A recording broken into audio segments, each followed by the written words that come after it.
บ่แม่นมาเว้าให้ย้านแต่อยากมาเล่าให้ฟังกราบสวัสดีคุณผู้ฟังทุกท่านครับเช่นเคยพ่อกับลุงดมในรายการลุงดมเล่าเรื่องผีมื้อนี้มารายงานตัวกับคุณผู้ฟังครับคุณผู้ฟังท่านใดที่มีเรื่องราวอยากนำออกอากาศสามารถส่งเข้ามาร่วมสนุกกับทางรายการของเฮาได้โดย3ช่องทางบ่ว่าสิเป็นแอปฟ้าแอปดำแอปแดงครับคุณผู้ฟังท่านใดที่ส่งเข้ามาทางรายการของเฮามีของสมนาคุณให้กับทุกท่านฝากคุณผู้ฟังกดติดตามกด Subscribe กดแจ้งเตือนเช่นเคยครับลุงดมเป็นคนเล่าคุณฟังเป็นคนฟังกับเรื่องจริงเหตุการณ์จริงที่บ่เคยเล่าหม่องใดมาก่อนอยู่หมู่นี้หม่องเดียวครับมื้อนี้พาคุณฟังมาฟังเรื่องลี้ลับเรื่องตื่นเต้นเรื่องที่บ่เคยเล่าหม่องใดมาก่อนครับว่ากันว่าบนเทือกเขาตรงจังหวัดเพชรบูรณ์มีเส้นทางเล็กๆที่บ่ค่อยมีคนกล้าย่างไปปานใดดอกครับเพราะว่าเขาย้านกันพอเต็มไปด้วยป่าทึบช่วงนั้นแถวนั้นมีภูเขาเยอะแล้วก็ป่ายังอุดมสมบูรณ์อยู่ครับเสียงลมหวีดหวิวและเงามืดของต้นไม้ที่ชวนให้รู้สึกว่าขนลุกเลยทีเดียวเวลาย่างเข้าไปเย็นจะเยือกอากาศตอนนั้นที่เข้าไปในป่าแห่งนั้นครับมองดูอยู่รอบๆตลอดเวลาเหมือนกับว่านี่มีเงาไผจักคนหนึ่งแล้วเฮาเดินเข้าไปในป่ามองเฮาอยู่แบบนั้นอยู่ตลอดเวลาครับกลางหุบเขานั่นเองครับไทบ้านเพิ่นพบก้อนหินประหลาดทอดยาวไปตามแนวสันเขารูปร่างเหมือนกับเป็นลำตัวของงูยักษ์งูใหญ่นั่นเองมีเกล็ดมีลายตามผิวหินและส่วนปลายยังโค้งขดงอเป็นหัวมีเกล็ดกำลังนอนอยู่นอนสงบนิ่งอยู่อาบแดดอยู่ตอนนั้นครับถ้าบ้านเพิ่นเข้าไปในป่าตอนนั้นมันมีลำห้วยน้อยๆลำห้วยหนึ่งเพิ่นไปเจอโดยบังเอิญแต่คล้ายๆแต่ก็เหมือนดูใกล้ๆนี่ก็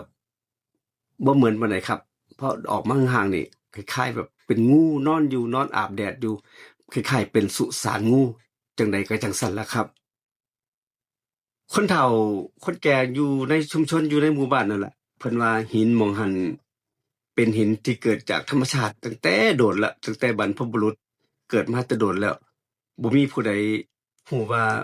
ร่องรอยนี่เป็นคล้ายๆเป็นงูนี่นอนอาบแดดอยู่นี่มันเกิดขึ้นตอนใดแต่เห็นมาโดนแล้วเป็นร่างของ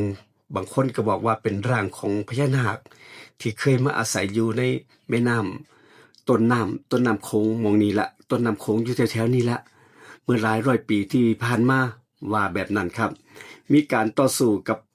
หมอผู้มีทรงพลังทรงอาคมพญานาคต่อสู้กับหมอที่มีอาคมเพิ่นว่าแบบนี้จนถูกสาปพญางูนี่พญานาคนี่ถูกสาปให้กลายเป็นหินและถูกทิ่มไว้บนเขาแห่งนี้ละก็เลยเป็นตำนานเป็นภูเขาหินคล้ายๆงูนั่นเองครับคุณผู้ฟัง คืนบางคืนนะครับคืนเดือนมืดไทบ้านเราว่ามักสิได้ยินเสียงลมพัดคล้ายๆเสียงงูนี่คูอยู่ฟ้อๆอยู่ดังแบบนั้นครับดังเล็ดลอดออกมาจากทั้งก้อนหินนั่นแหละบางครั้งก็เหมือนกับเสียงกรีดร้องของวิญญาณที่ถูกกักขังอยู่ในบริเวณนั้นผู้ใดที่บังอาจลบหลู่ครับหรือว่าไปทุบก้อนหินที่เป็นคล้ายๆพญางูนั่นแหละเพื่อสิเอาเศษหินนั้นกลับมาบ้านมักสิเจอเคราะห์ร้ายอย่างประหลาดบางคนก็ถึงกับล้มป่วยกะทันหันบางก็ฝันเห็นงูยักษ์เลื้อยพันร่างจนหายใจบ่ออกบางคนก็ถึงกับเสียชีวิตโดยที่บ่มีเงื่อนงำบ่มีสาเหตุว่าตายแบบใดคนที่ไปสกัดเอาหินไปเอาหินคล้ายๆงูยักษ์แหละครับเอามาบ้านเจอเรื่องประหลาดเรื่องอัศจรรย์เกิดขึ้นกับพวกเขาเหล่านั้นครับไทบ้านจึงเชื่อว่าก้อนหิน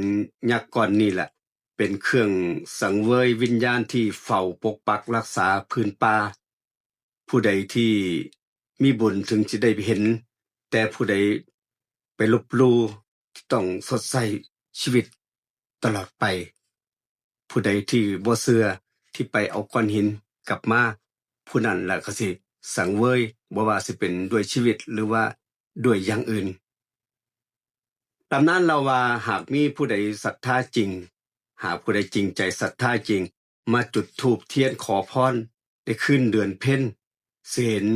งูยักษ์เลื้อยอยู่บนก้อนหินนั่นแหละแสงจันทร์สะท้อนเกล็ดหิน